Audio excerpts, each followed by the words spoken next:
Eric Bischoff, holy shit, thanks for coming on the podcast. Well, I'm happy to be here. I know you reached out to me over the last couple of weeks on Twitter, and I kept telling you I would do it, but my schedule is sometimes not under my control, so happy to finally get here. You're one of these people that I have no problem waiting as long as it takes, because I would call you one of the few genuinely fascinating people in the world. Well, that's a hell of a compliment. I hope that we can live up to that expectation and not disappoint your audience. Trust me, I interviewed Kenny Bullen. If I could get through him, I could definitely talk to you. But yeah, so what I've done is, because as I say, I've been a fan of you for a long time. Actually, you became infamous in my family because when WCW did a UK and Ireland tour back in '93, we loved the way how you would pronounce the way Belfast, Northern Ireland, and we would actually watch it on the TV and be like, he said it. Well, did I say it wrong? No, you said it so clearly because over here we didn't even pronounce it. We just say Ireland like that, but you went Belfast, Northern Ireland, and we were like, he said it. Well, there's a distinction, right? So I try to be exact sometimes. Well, speaking of exact, what I've tried to do for this is, because I know obviously you've got the podcast with my old friend Conrad, and you've done dozens and probably hundreds of shoot interviews over the years. So I've tried to come up with these topics, questions that you've either not spoken about / rarely spoken about as much. Great. Because sometimes, because one of the things I love about you is that you're not fake, and you're not going to put on like a happy, smiley Michael Jackson face for people if you're not in that sort of mood. That is true. I tend to wear my emotions on my shirt sleeve, which is it's an American saying. I don't know if it exists over in Ireland, but yes, I tend to be pretty easy to read. Definitely. Well, the first question that I'd love to know is, obviously back in 1998, the Steiners split up, and Scott Steiner was repackaged as this Big Papa Pump, which is a brilliant name, of course. And he was then pushed all the way through 98 to 99 as the next big Killer Hill.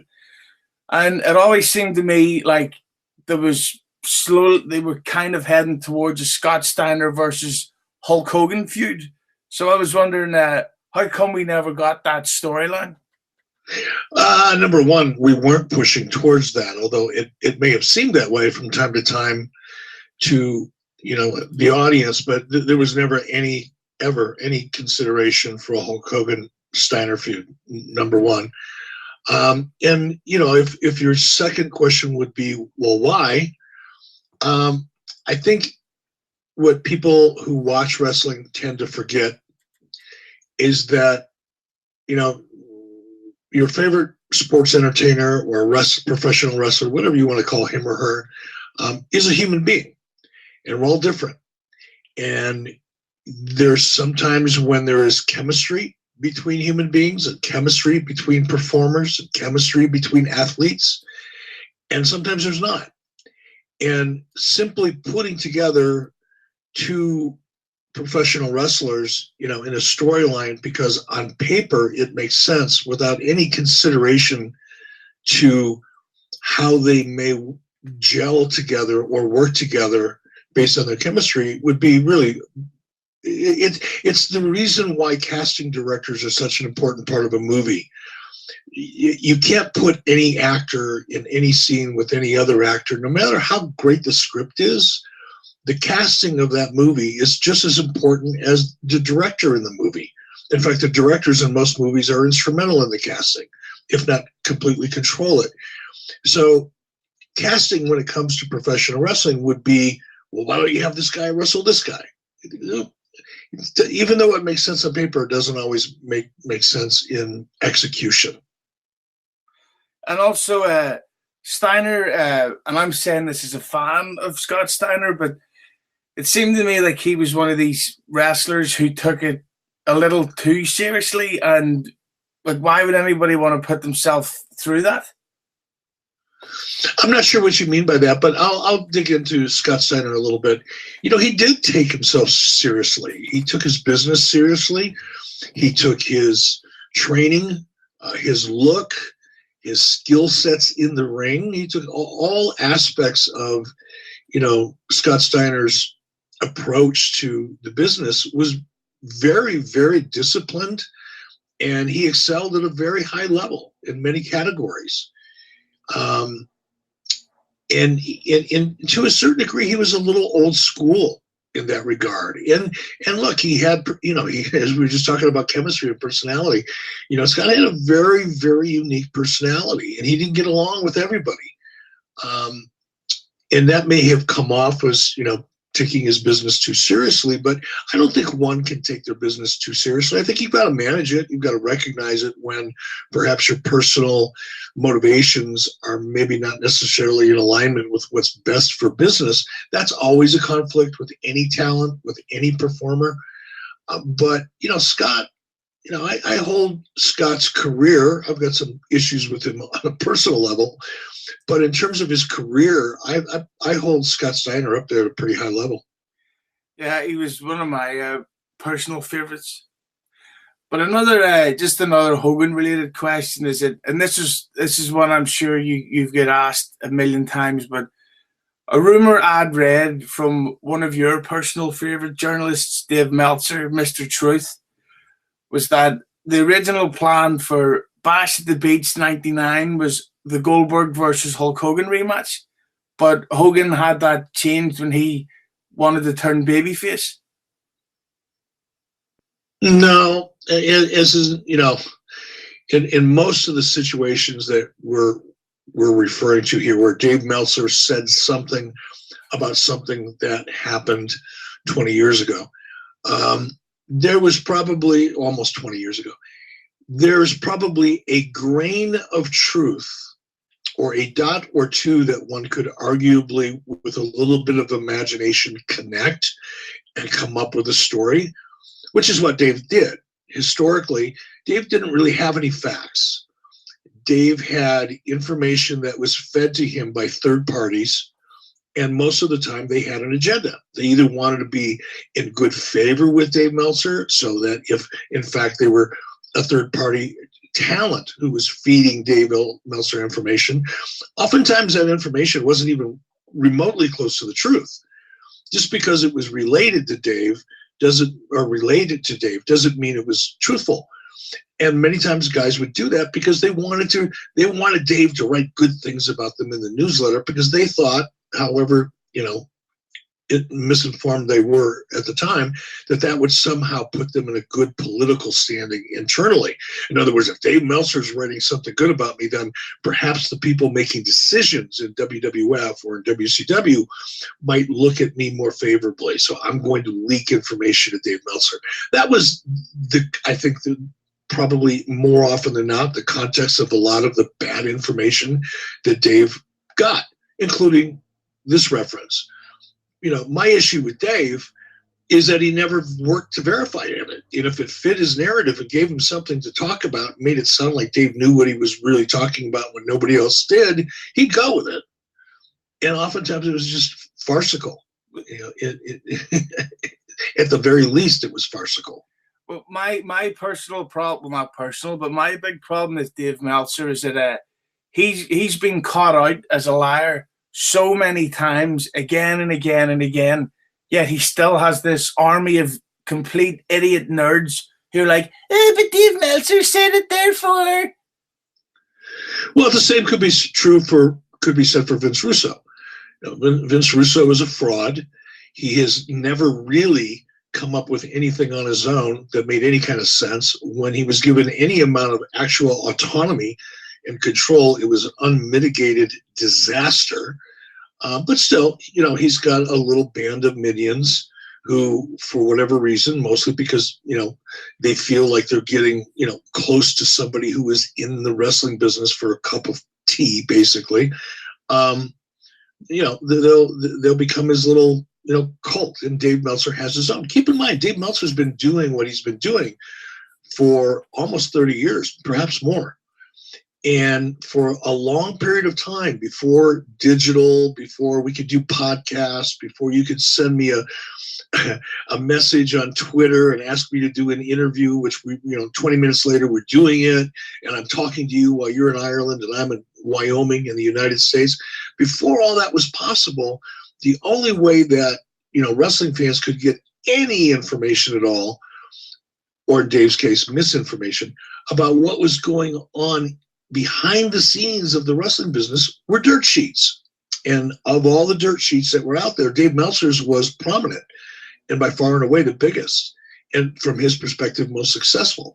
So now you've got a couple generations of wrestling fans who feel like they've been bequeathed some inside information and perspective that no one else knows. So when they get together with their buddies, having a couple pints and watching, wrestling, if you're a subscriber to Dave Meltzer, you feel like you know more than everybody else in the room, and that has value. It's the way human beings are. And that's why Dave has such a loyal following, but he's earned it. I may not agree with a lot of the stuff that he's done and may have issues with some of it. Not all of it, but some of it, but he's earned it. He's in a very unique position, and hats off to him for working so hard and for so long to get there. His fan base are the type of people who would read too much about a film before going to see it. They'd be like, "Oh yeah, this is the one where Bruce Willis is the ghost. We should go see that." And you go, "Oh, well, you just ruined it." You know what? That's that right there. And now that's not anybody's fault. Again, that's human nature. Yeah, true. And it's unfortunate. We so quickly, we rush to a judgment about something with so little information. And this is true in politics. It's true in social media. It's so true about everything. We get all of our information now in these short little 20 and 30-second bursts, or 140 characters, on Twitter or in social media messaging, on Instagram. That's where so much of our information about life in general comes from. And because of that, we quickly and emotionally, I might add, make a decision without any real information, or without, worse yet, even thinking about it. We just make a decision. No thought, just feelings. And I think that's part of the problem with wrestling fans now. And again, it's probably no different. No, I don't follow, football, UK's version of football. I don't follow it here. I'm just not a fan because we call it soccer. It's just not as big of a deal over here as it is overseas. However, I would imagine, just like in the NFL here in the United States, millions and millions, tens, maybe hundreds of millions of dollars are generated just by people talking about something. They just need something to talk about, and they want to dig into the granular details of everything. That's human nature, and good business. And I think wrestling fans are like that. In the United States, they say the national pastime is baseball. There are millions of just hardcore baseball fanatics that know every statistic. They can tell you who won the third game of the World Series in 1964, and who was pitching, and who was playing on first, and how many at-bats, a certain, player had. I mean, it's just mindless kind of detail. But that's because they love and they feel passionately about their sport, whatever it may be. Well, speaking of passion, and there's no denying or hiding the fact that I'm a nerdy, geeky mark, but even at my age, I still today think that the NWO is the greatest gimmick of all time. And even at my age, I'm 33, when me and my buddies are drinking, that's all we either speak about: Goodfellas, Bruce Springsteen, or the NWO. Well, that's some pretty good company to be hanging out with. But I'll take that. But the thing that I've got to say though, and this is something we've spoken about, well, me and my buddies, we talk about how the fact that the NWO gimmick was unfairly criticized because the usual what do you call it, voice word or whatever that people says, oh, they added too many people and got watered down, and it's like, yeah, well, maybe there was a lot of people in the faction, but a lot of those additions were amazing. When Kurt Hennig joined, that was an unbelievable angle. When the Giant joined, that was great. Scott Steiner, that was a great addition. And I think that the NWO gimmick in general was unfairly criticized. What would you think of that? I don't know if it's unfair or not, because everybody's got their perspective. Here's what, people behind the scenes and a lot of the people that were so critical of the expansion of the NWO, what they didn't know, and what they didn't know was that there was a reason for it and there was a plan for it. And the original intent of adding so many people to the NWO was so that NWO could eventually have its own roster and have its own television show, so that the NWO would be one brand and WCW would be a second brand. That was the reason why we did it. Now, if you don't know that, and you're not a part of those long-term discussions or decisions, then it would be very easy, without any information to make you think, it would be very easy just to feel like, holy crap, it just got too big, too soon, too fast, because, it didn't make any sense to you. It couldn't, because you weren't on the inside. But that's unfortunate. I don't think it's unfair, from a fan's perspective. How they feel is how they feel. I think what's unfortunate, really unfortunate, is that we never really got a chance to execute on that plan. We never got to the point where NWO would have its own show and WCW would have its own show. And that's what's really unfortunate, because had that played out, people may or may not have a different feeling about it, but at least it would have been a manifestation of the original idea, and at least made some sense. But for me, especially with the NWO, because around that time they were on TV, I was big time into hip hop and gangster rap and stuff. Not so much anymore. I'm all about Michael Bublé. But back then, the idea of seeing like 9 to 12 guys walking out looking the same, it's like, no, that's a gang. This is real. That's what. And plus, in storyline world, shouldn't the heels want this crazy advantage over the baby faces? Yeah, of course they should. But I think, you pointed out one of the compelling characteristics of the NWO. And again, I talked about casting just a little while ago. The NWO is an example of perfect casting. I don't think it could have possibly been cast any better than Scott Hall, Kevin Nash, and Hulk Hogan, the original 3 members, right? Yeah. Each one of them brought something very, very different and powerful to the table.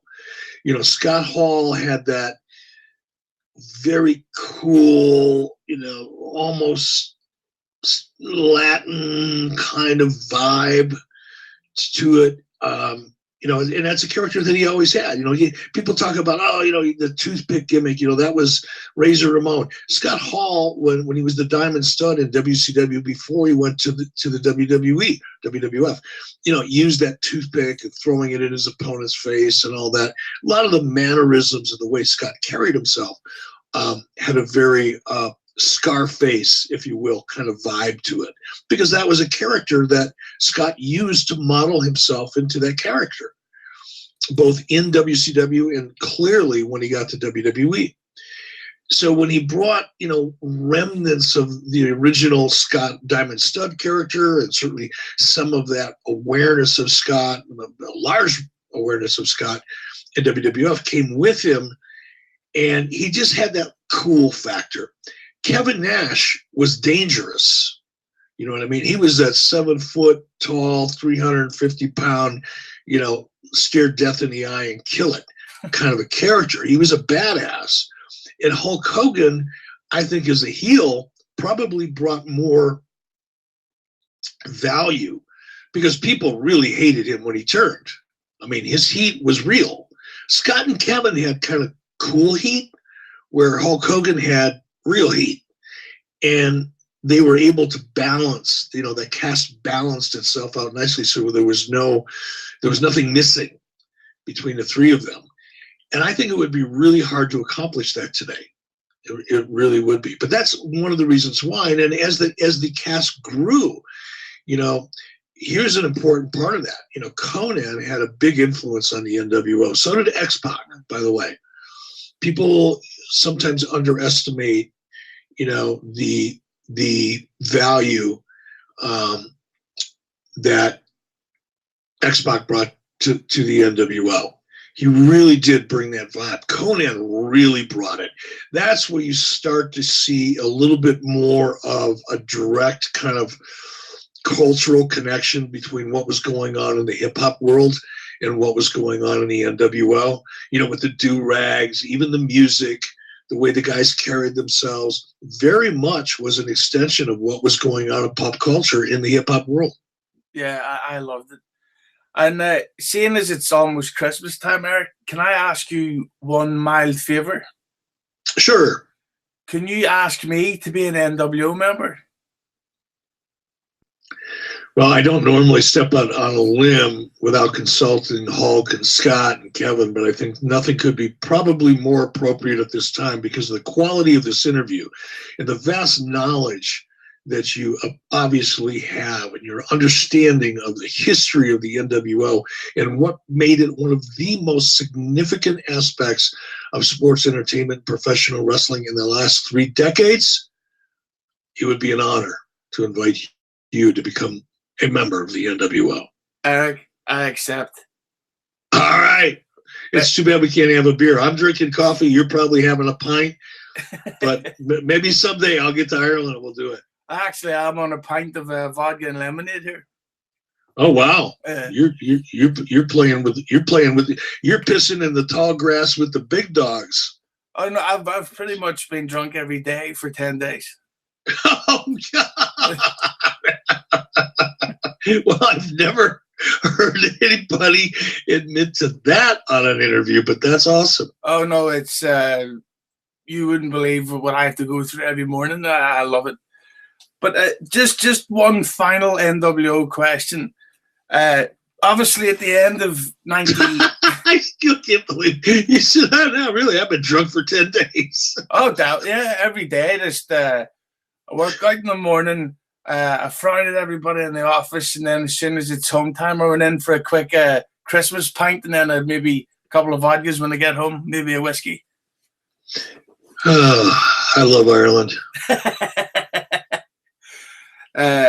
And it loves you, Eric.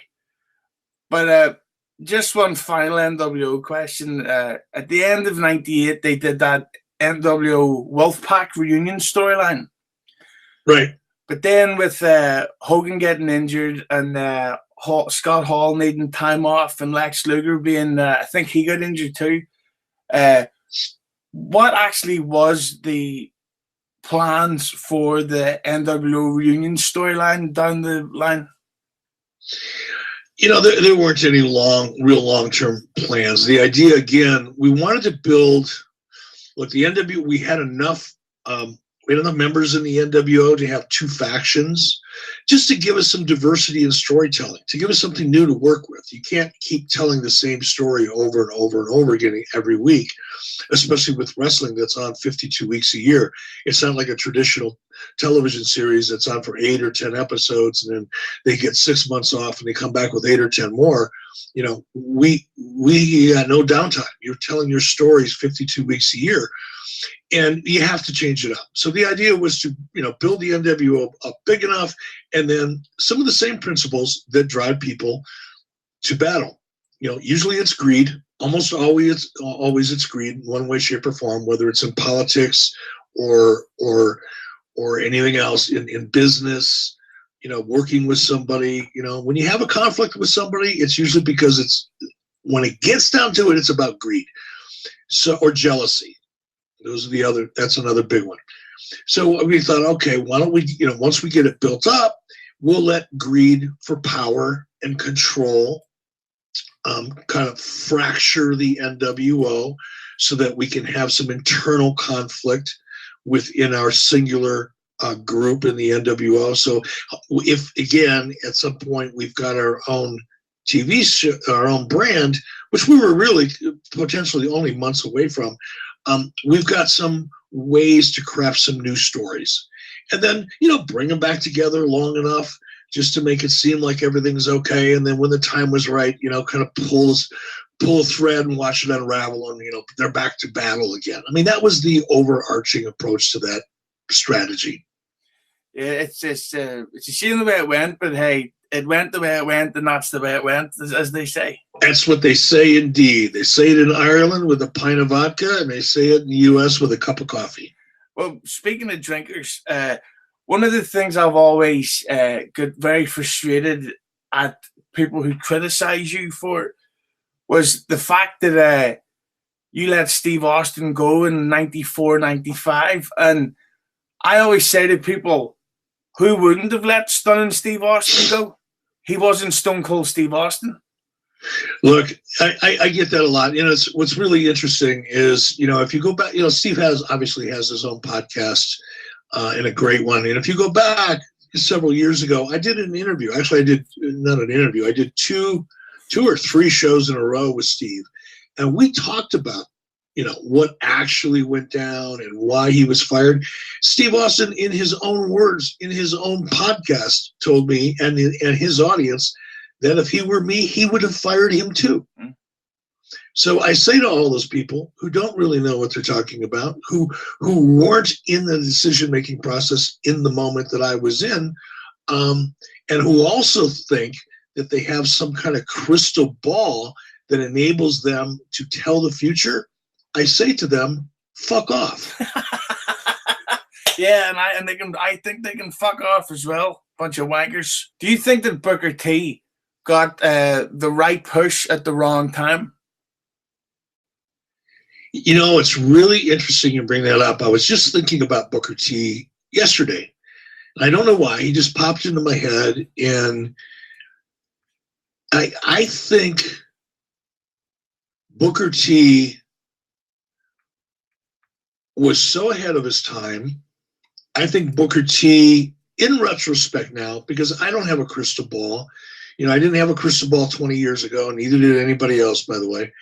But I think looking back now, if I would have had a crystal ball and I could have looked at it, it would have suggested to me that Booker T really could have been not only an interim champion and not only, the face of the company for, a short period of time, but I think he could have been a much bigger part of WCW history. And by the way, I also believe he could have definitely and should have definitely been a much bigger part of WWE history. Yeah. Because WWE got Booker T not when he was necessarily at his physical prime. I think if you go back and you watch Booker T in 95, 96, 97, 98, he was so gifted, such a great athlete. He had a great look.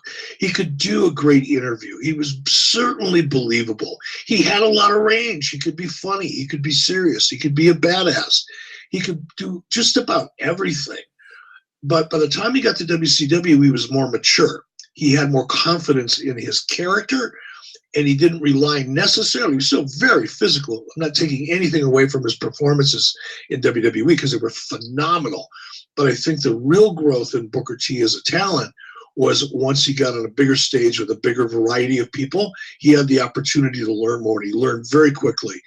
And I think, Booker T is one talent that I think timing just, it wasn't 100% in his favor. And I'm going to take an example to point out another example of timing. I'll give you two of them. Bill Goldberg and The Rock. Yeah. Bill Goldberg came along in WCW when wrestling was on fire. Now, don't get me wrong. I'm not taking anything away from Bill as a character, as an athlete. as a performer, as a professional, taking nothing away from him.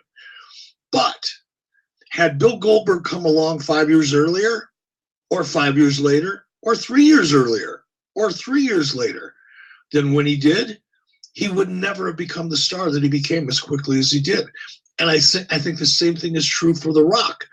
Had they tried to push Rock as The Rock in 93 and 94 and 95 and 96, when their stuff was just weak, and before they started copying, the NWO era and called it the Attitude Era, if they would have tried all that before Stone Cold Steve Austin was there, and before the Attitude Era had kicked into gear, before DX, all of which were manifestations in one way, shape, or form of what we were doing in the NWO 2 years earlier. But had Rock come along way before or way after that, I don't think Rock would have got over to the extent that he did either. A lot has to be said for the people that were there for The Rock to work with, who were already over like crazy. Whether it's Stone Cold Steve Austin or whoever it was with. Triple H. Triple H was a mid-Carter by anybody's real honest assessment, prior to the Attitude Era, prior to DX. Again, a manifestation, a ripoff, if you will, of the NWO era. That was their response to it. Okay? It doesn't matter. Once that happened, Triple H's star really began to rise. Prior to that, he was kind of He was there, he was great, but he wasn't, as a character, as a star, very, very, very limited. And when Rock all of a sudden came out of the different, characters that he tried early on and stepped into the Rock character, he got over, but he also got over because he had a lot of people to work with that were over, and more importantly, because the audience was at a fever pitch and they wanted more. Same thing was true with Goldberg. He came into WCW when the audience was at a fever pitch and they wanted more. And both Rock and Goldberg had enough character and enough presence and enough potential to kind of fill that void. But had they come along sooner or later and that fever pitch wouldn't have been there quite to the extent that it was, I'm not sure either one of them would be the stars they are today. Well, and the real sad thing is that guy, The Rock, he really faded into obscurity after he left wrestling. Yeah, I don't know. What's he? I hope he's not homeless. I think I seen him building a wall earlier over here. Yeah, I mean, I hope, because I've worked with him a little bit. I never really got to know him, but I certainly hope, he's not falling on hard times and struggling to make ends meet. I just haven't heard much about him since he left WWE. It's his shyness. It's just, it's a horrible, debilitating thing, Yeah, I agree. But another thing I've always would love to be able to talk to you about is the Hulk Hogan versus Ultimate Warrior feud in '98. Now, a lot of people make fun of that in hindsight, but at the time, who the fuck wouldn't have booked Hulk Hogan versus Ultimate Warrior? That's one way. That's one way of looking at it, and an accurate one too. Look, people can, again, it's the nature of wrestling fans to try to sound like they know more than they really do. Politicians do it. A lot of actors and actresses do it. A lot of people do it. But, if as objectively as one can possibly be, look what we did with Hulk Hogan and Randy Savage in WCW. Yeah. We drew a ton of money by recycling that feud from WWF. Look what we did with Hulk Hogan and Roddy Piper. In terms of the money that we generated by recycling that former feud from WWF. There's two examples of incredible financial success in the resurrection of two older storylines from the WWF. Why would anyone who's reasonable bet against a Hulk Hogan Warrior scenario, given the success of Hulk Hogan Savage and of Hulk Hogan Piper? Yeah. So to your point, but again, that's a context and a perspective that only someone who's thinking and not feeling based on limited information. Yeah, I if I was able to time travel and between me and you, I can, I would have booked that exact storyline? Well, I think a lot of people had. And look, it didn't fail because it was a bad idea. It failed because it was poorly executed. It failed because the chemistry was wrong. Again, we're talking about something now we talked earlier in this interview. The chemistry was not right. And it's not that they didn't get along. They did. It's just, when I say chemistry, it's not always, how people treat each other or whether they're friends or not.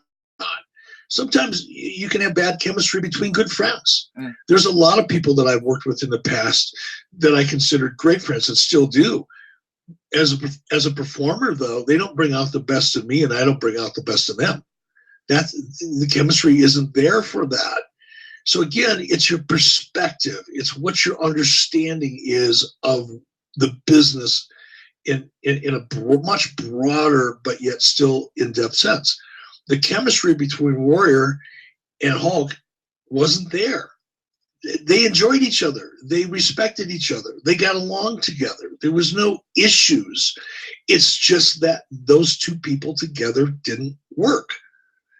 And that's it. There's no more, it's no more devious. It's not because Hulk Hogan wanted to bury the Warrior and get his win back. All these crazy, almost conspiratorial kind of, Dave Meltzer-ish angles that people come up with or reasons for, the things they don't like. It's fascinating. It's very creative, but it's not realistic and it's not true. Well, speaking of, just as we're coming up to the end of the interview here, we've just 3 last questions, and then I'll let you go back to, then I'll let you go to the bar, get some vodka into you. But it's still a little early here. It's only about 15 minutes after noon, so I think I'll wait a little on that. It's Christmas. There's no such time as early. In 2002, when you joined WWE, and obviously people backstage prank each other just as friends, but did you ever feel like some of the pranks went a little too far, or did you think, it's just one of the boys? I wish I would have been a part of and seen more practical jokes or ribs, as they're referred to in the industry. I never did. I heard about them, but it was never within, my proximity. I never witnessed them. I was never part of them. So I think some of the ones that I've heard about obviously went too far. Some of them pretty grotesque. Some of them are funny. Some of them, nobody really gets hurt, only embarrassed, and those are okay. But, I think like anything else, sometimes things go too far, whether it's at a Christmas party or in a wrestling locker room. Mm. Well, just as we come up to this final question, and I know you get asked about this a lot from the Q&A episode on 83 Weeks, and even last week when my friend Joe Feeney interviewed you. But why do you think that certain people, such as yourself or Bruce Pritchard, get shy about talking about being inducted into the Hall of Fame? I think it's, well, I can't speak for Bruce. I can only speak for myself. It's two reasons. The first one is I don't know how I feel about it. A big part of me feels like, if I'm sitting down just talking to myself, feels like the Hall of Fame should be for wrestlers, not for people like me. I'm a peripheral character. And while an important part, I guess, from a creative storytelling point of view, I didn't sacrifice my life for the wrestling business. Meaning I didn't start at a very early age and go to, 8 or 10 shows a week, living in my car, living on almost no money, dealing with injuries, and doing that for 10 or 15 or 20 years until I finally got my break. Most of the wrestlers that are in the Hall of Fame have traveled that road, and I admire the hell out of them for it. But I don't see myself in that same category because that's not how that wasn't my journey. My journey was difficult in its own way. My journey was challenging in its own way, but not in the same way that a true wrestling performer's is. So it's just awkward for me to think about it for that reason. And the other reason is, who the hell wants to, vote for themselves? I mean, it's just an awkward, uncomfortable thing for me. And I maybe it shouldn't be. Maybe it's my quirk, but it is. Well, from my perspective, you 100% deserve it, Eric. You're a genuine legend in the business. And I just want to, as I let you go, just want to say happy Christmas to you and your family. And say hello to Garrett Bischoff for me, because I thought he was great in TNA. I certainly will do that. He'll be happy to hear that. And you have a happy Christmas yourself. And sir, be careful with those vodkas, my friend. They can sneak up on you. Oh no, whiskey from now on. Don't worry. All right. Take care. Thanks so much, Eric. Bye bye. Bye.